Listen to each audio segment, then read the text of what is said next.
What's going on, everybody? So Jaguars news came out a couple days ago. I'm sorry I was not live to report it. I was actually out of town this weekend at a wedding.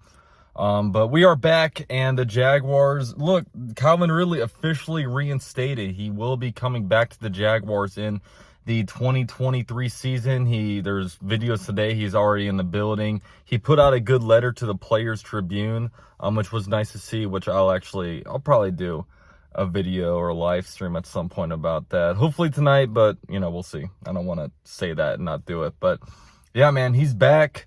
He'll be an exciting piece to our season. I mean, like I said, if you haven't read that letter, definitely read it because, there's a lot of things that he said. And, a lot of people were like, oh, he's a mental case. Like, he stepped away from football. He doesn't love football. How good is he going to be? Well, if you read that, that's one reason why when players take these mental health breaks, I kind of wait before I start to judge because you really don't know what these guys are going through, and you would not believe what this guy actually was going through. But now that he has a clean slate, he looks like he's in a brand new spot. So that's really exciting that Calvin Ridley is going to be back, and we're going to have him. And this is another really, really exciting piece for our team. I mean, he even said in his article, with Calvin Ridley healthy plus Trevor Lawrence, he should be able to get 1,400 yards per season for us. So it's exciting. It's exciting. He says that he's very, very fast right now, and I'll be interested to see when he has some media availability. But he's been a very active person on Jaguars Twitter,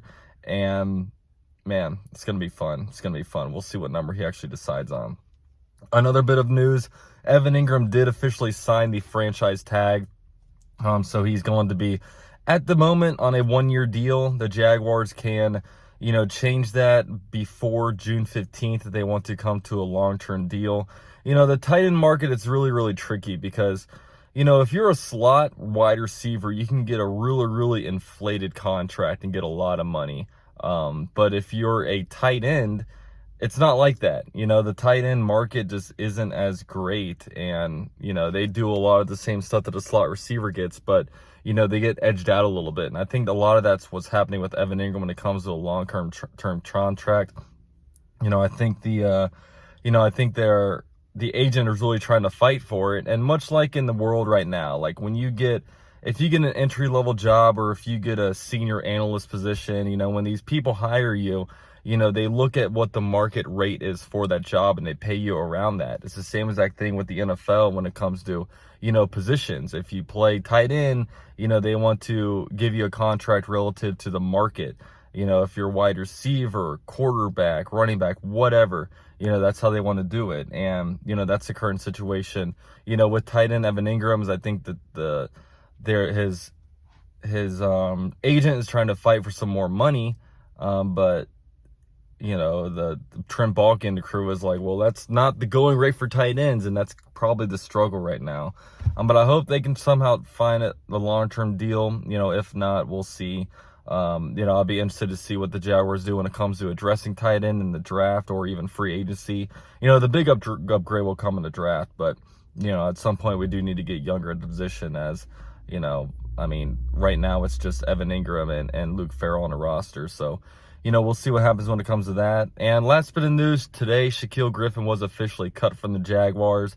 Had a couple bad games last year. Jaguar fans just seemed to really, really hate him. I thought he had a couple really bad games and a scheme that really wasn't fit for him. But I do think that the hate was a little bit overly done.